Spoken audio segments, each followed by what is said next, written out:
Hello dear students, welcome to today's class. आज की इस क्लास में हम पढ़ेंगे जीन एक्सप्रेशन के बारे में। जीन एक्सप्रेशन मतलब होता है जीन अभिव्यक्ति। जब भी डीएनए ट्रांसक्रिप्शन करता है तो वो एमआरएनए में कन्वर्ट होता है एंड फिर जब वो ट्रांसलेशन करता है तो वो प्रोटीन, पॉलीपेप्टाइड चेन्स, एंजाइम्स में कन्वर्ट होता है and this is the gene expression. यह जो है ये central dogma of molecular biology जो होता है उस पर आधारित है। तो हम देखते हैं हमारे टॉपिक के बारे में। जीन, सबसे पहले जीन क्या होती है? तो gene is a DNA segment that contains all genetic information.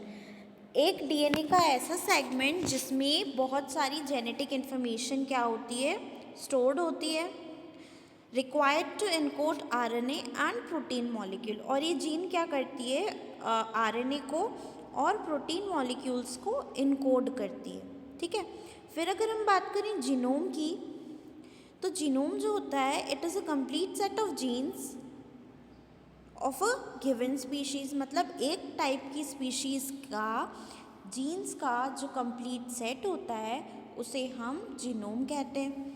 Then हम बात करें जीन एक्सप्रेशन की, तो जीन एक्सप्रेशन क्या है? It is a process of gene transcription. यह जीन के ट्रांसक्रिप्शन की प्रोसेस है और जीन के ट्रांसलेशन की प्रोसेस है, जो कि मैंने अभी आपको बताया ही है। आप यहाँ पर देख सकते हैं, this is what we call gene expression. DNA अपने आप को किस तरीके से रेप्लिकेट करता है, प्रोटीन में कन्वर्ट करता है, आरएनए में कन्वर्ट करता है। So this is what we call gene expression according to central dogma of molecular biology. अब यहाँ से आपको ये तीनों टर्म साथ में आपको डीएनए, आरएनए के बारे में क्लियर नॉलेज होना चाहिए। इसके लिए आप प्रीवियस वीडियोस रेफ़र कर सकते हैं। ठीक है, साथ ही साथ जो गुणसूत्र या क्रोमोसोम्स होते हैं उनके बारे में भी आपको पता होना चाहिए। देन हम बात करें जीन एक्सप्रेशन या जीन अभिव्यक्ति की, तो gene expression is a process by which information encoded in a gene is used to direct the assembly of protein molecule. Protein molecule बनने के लिए जब भी जीन अपने आप को अभिव्यक्त करती है, ठीक है, तो उस प्रोसेस को हम क्या कहते हैं? जीन अभिव्यक्ति या gene expression. It is a process by which the information from a gene is used in synthesis of functional gene product. Functional gene product का सिंथेसिस इसमें होता है। अब the functional gene products exactly होते क्या है? तो फंक्शनल जीन प्रोडक्ट्स जो हैं उसमें आएगा, this products are often protein. क्या होते हैं? Often they are protein but in non protein gene. पर जो नॉन प्रोटीन जीन्स होती हैं उनमें राइबोसोमल आरएनए मतलब आरआरएनए होता है, ट्रांसफर आरएनए मतलब टीआरएनए, या स्मॉल न्यूक्लियर आरएनए मतलब एसएनआरएनए जीन्स होती हैं। And these are the products of functional RNA. तो आप इसको जीन एक्सप्रेशन में नोट कर सकते हैं। देन हम बात करें जीन एक्सप्रेशन की, तो आप यहाँ से नोट्स अच्छे से बना पाएंगे बच्चों। देखिए, gene expression is regulation controls when and how jeans produce protein. Gene expression क्या करता है? जीन अभिव्यक्ति का विनियमन नियंत्रित करता है कि कब और कैसे जीन प्रोटीन को बनाते हैं। It ensures proper development and adaptation. मतलब यह उचित विकास और अनुकूलन सुनिश्चित करता है। Gene expression in eukaryotes is a multi stage process. ये क्या है? एक मल्टी स्टेज प्रोसेस है, including transcription in the nucleus, मतलब न्यूक्लियस में ट्रांसक्रिप्शन होता है, and translation in the cytoplasm. और ट्रांसलेशन की जो प्रक्रिया है वो साइटोप्लाज्म में होती है। ठीक है, ट्रांसक्रिप्शन कहाँ हो रहा है बच्चों?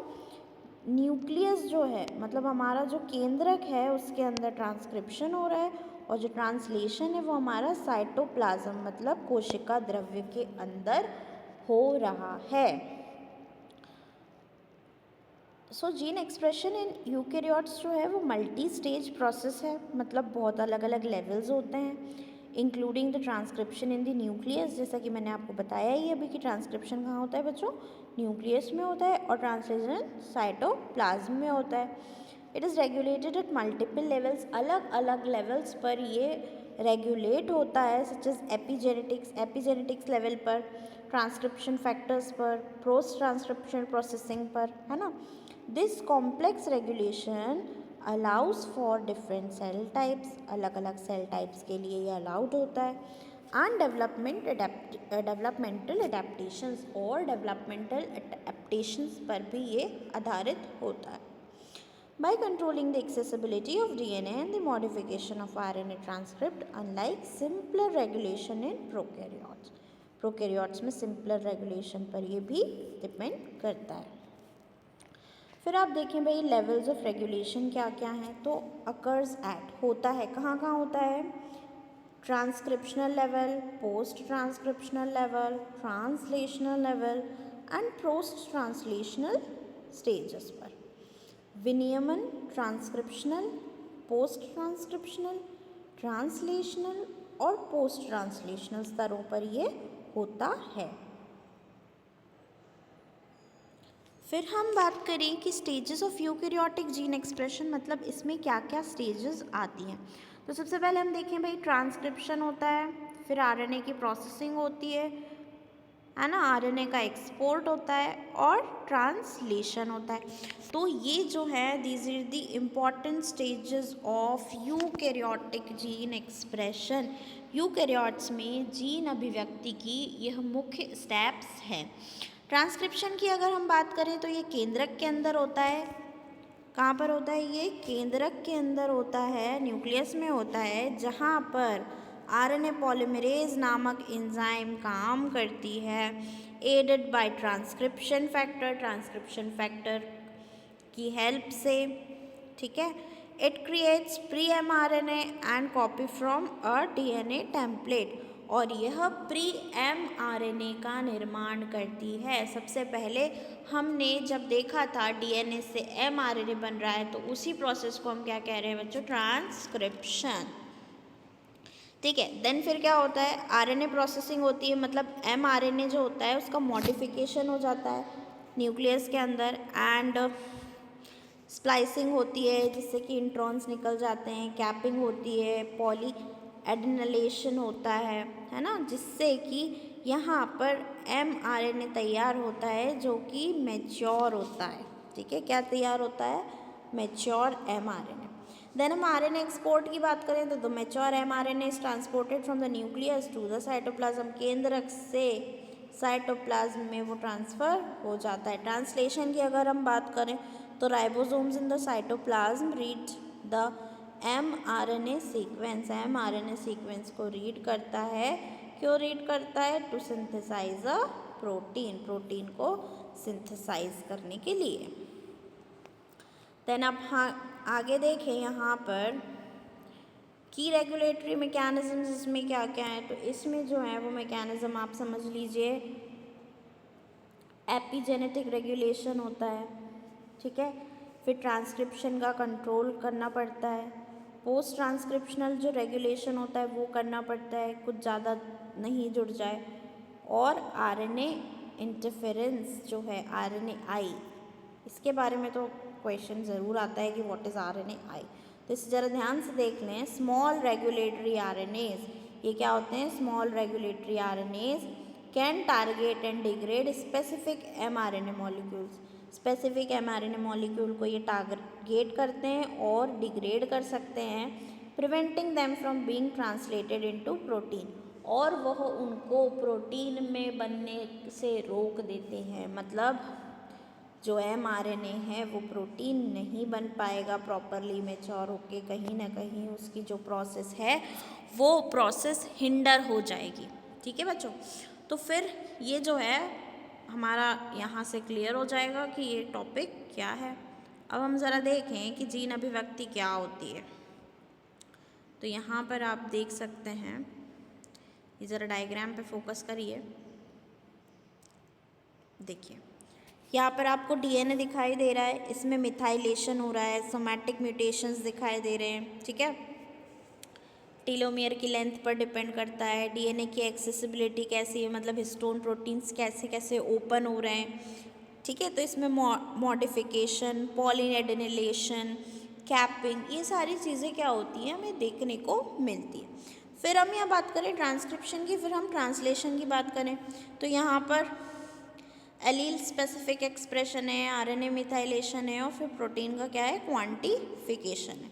So this is complete gene expression, इसके रेगुलेटरी मैकेनिज्म्स हैं। अब हम यहाँ पर देख सकते हैं कि जीन एक्सप्रेशन और जीन रेगुलेशन जो होता है उसमें क्या क्या अंतर होते हैं।